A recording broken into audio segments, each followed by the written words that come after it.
Hi everyone. I'm excited to show you some useful features of the free interactive textbook that will be available to you as part of this specialization.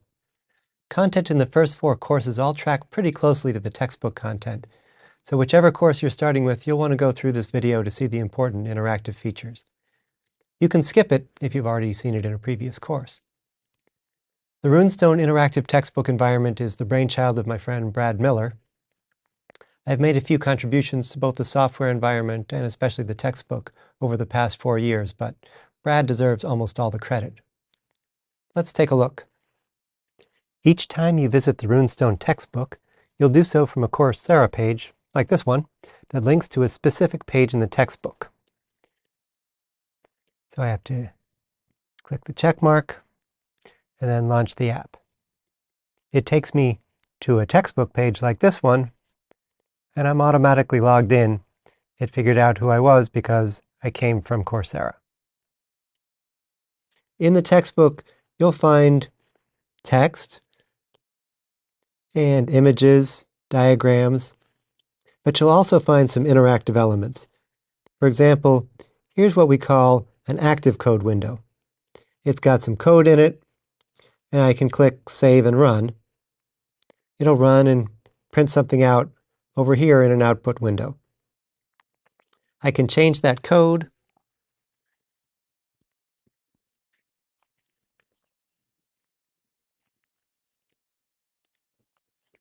And I can run it. And all of your code versions, when you save and run them, will be saved. I have this little scrubber here, and I can move it, and I can see all of my old versions.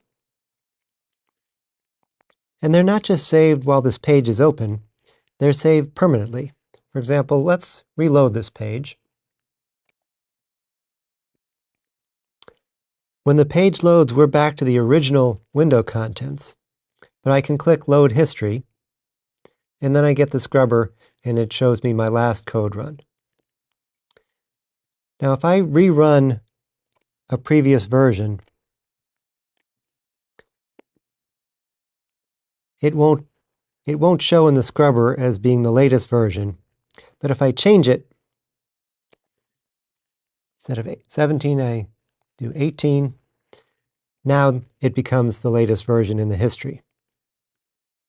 Show in Code Lens is a really useful feature of Active Code Windows. This is an amazing tool developed by Philip Guo, a professor at UC San Diego.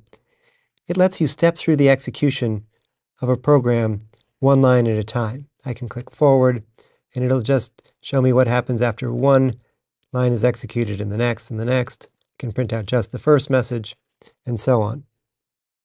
That's not such a big deal now, but it'll be really useful for you when you start to do more complicated programs with conditional execution and iteration and defining your own functions. Part of our educational philosophy in this specialization is to reveal all the magic. We want to give you a way to reason about how your programs are executing, because that's the foundation for being able to debug your code through understanding rather than through trial and error. CodeLens really helps with that. Now, sometimes these CodeLens examples are built right into the textbook, but you can always get to CodeLens by hitting the Show CodeLens or Hide CodeLens for any active code. So here are some that are built in to that textbook page.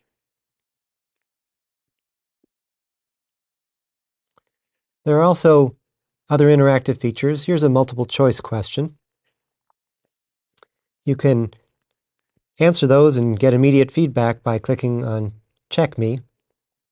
I've actually already answered this one, but suppose I said Thursday as the thing that would print out here because day is set to Thursday. I click Check Me, and it gives me some feedback. It's true, Thursday is the value of day, but it gets overwritten later. So the correct answer is 19. At the bottom of the page, there's a button you can click to mark a page as complete. That will mark the page with a special color in the book's table of contents, but otherwise it has no effect. So feel free to click if you want the table of contents to track your progress, or you can ignore this button. In Coursera, we'll generally provide you with links to particular pages, and so you can just read that one page. But if you want to, you can navigate through the textbook once you're on the Runestone site. We have these forward and back buttons. This goes to the next page in the book, back to the previous page. If you click on the textbook title, as I showed you a second ago, you'll get to a table of contents that's very detailed with every single page and sometimes subsections within the pages. Finally, there's a search option. So I can search for variable, and it'll tell me lots of pages in the textbook where the word variable shows up. There's also an index. If I want to look for various things, and I can click on them, and it'll take me to where they are in the textbook. The Runestone textbook also includes a practice feature. There are two ways to get to it. From Coursera, you can open the practice activity that's repeated in many places throughout. Here I'm in one, and I launch it, and I get to the practice tool. The other option is that from within any Runestone textbook page, you'll be able to click on Practice, and you can get to the practice tool that way. The practice tool represents to you questions from pages that you've previously opened. When you're here in the practice feature, you get to answer the question again. If you get it right, Runestone will remember that, and it won't ask you about that same topic again for a little while. If you get it wrong, then it might ask you again tomorrow. So if I scroll down, I can see when it's going to ask me about different topics again. Since I haven't opened very many pages in the book, it only has a few topics for me to practice. And since I haven't answered questions on these topics very much, it's ready to ask me about them all pretty soon. Like it's going to ask me about the length of sequences tomorrow in one day, also about variables and variable names and keywords. It's going to be 5 days before it asks me about updating variables. And the things down here, it's ready to ask me about today. In fact, the very first question, the one that's going to show me up top, is about 2.15, Chapter 2, Section 15 on input.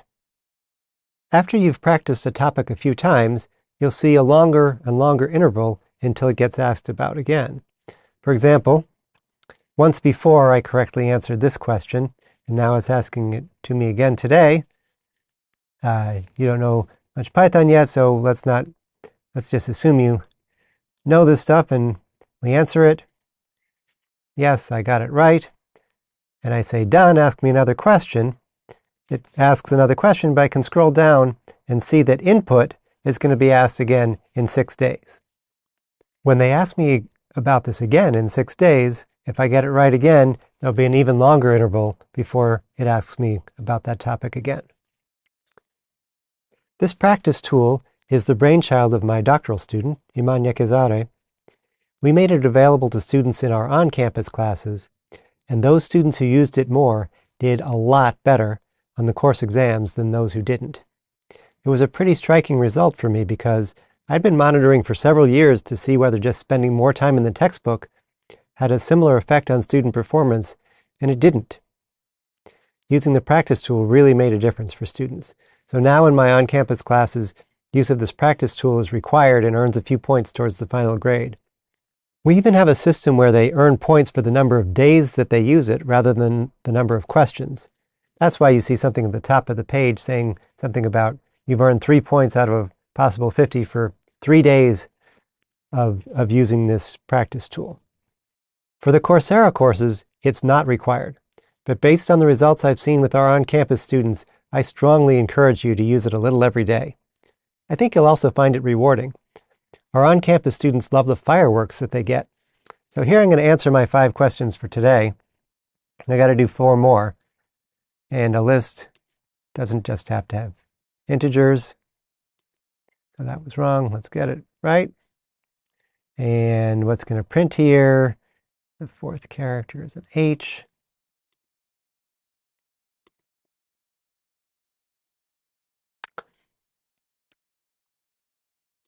And here I am on my last question.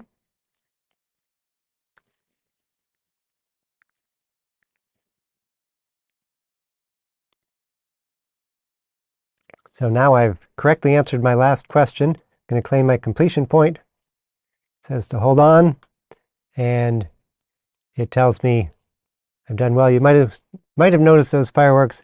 If you don't get enough, you can just click and you can get some more to celebrate your completion of the practice. You get the fireworks after correctly answering 5 questions for the day, but you don't have to stop there. You can keep answering any more questions that are scheduled. So I actually have 3 more questions that are ready for me to do today, and I could do those. For those of you who are taking this course for a certificate, you'll also see links to graded assignments, usually at the end of each lesson or set of lessons. In the first 4 courses, the assessments and projects are in the Runestone textbook and they're all auto-graded there. You'll only be able to see these in Coursera if you're paying to take the course for a certificate. If you're not paying, you can find similar questions in the end of chapter assessment pages in the Runestone textbook. So let's follow the link for this first assessment. And this assessment just has 2 questions. I've actually already answered one of them correctly before. That was a multiple choice question, and they want me to write some code. The answer to this one is Grand Hello World. I'll save and run it, and I get some immediate feedback. There's an automatic test in here, and it's telling me that I got the right output. If I said hello world instead, I would get feedback saying that I had failed. Now it actually, when I tell it to grade me, it'll use the best answer I've ever given. So if I ever manage to pass the test, I will pass this. We've set up the assessments so that you have to get, usually that you have to get 100% in order to pass the assessment, but you can keep trying and keep getting feedback until you get that 100%. We've done that because we think it's really important to master the early material because things keep building on each other. So I click Grade Me, and it comes back. You can see now that it's updated the score to 1 instead of 0. I've gotten a total of 2 out of 2 for this assessment. And if I go back to this page on Coursera and I refresh it, it'll tell me instead of trying again, it's going to tell me that I've passed. Passed with 100%. One other thing about the textbook. Many of the textbook pages include videos at the top. Some are really cool animations that Steve Oni created. Some are narrated animations that folks at Google Education created, guided by Brad Miller. And I recommend watching both of those. They're really good. Some, however, are just explanations of the textbook content, and some of those are recorded with low video resolution. I recommend skipping those. Instead, watch our narrations of the textbook content here on Coursera. That's the Runestone environment. It's been a labor of love for all of us who've worked on it as an open source project over the last few years, especially Brad Miller, who started the project. I hope you'll find it really helpful to you as you master the fundamentals of Python. I usually end my on-camera segments with a little joke, so here's a bit of humorous advice. Procrastinate today, always today. Don't put it off until tomorrow. Okay then, don't listen to my advice. Don't procrastinate today. Go get started with the first lesson in this course. I'll see you next time.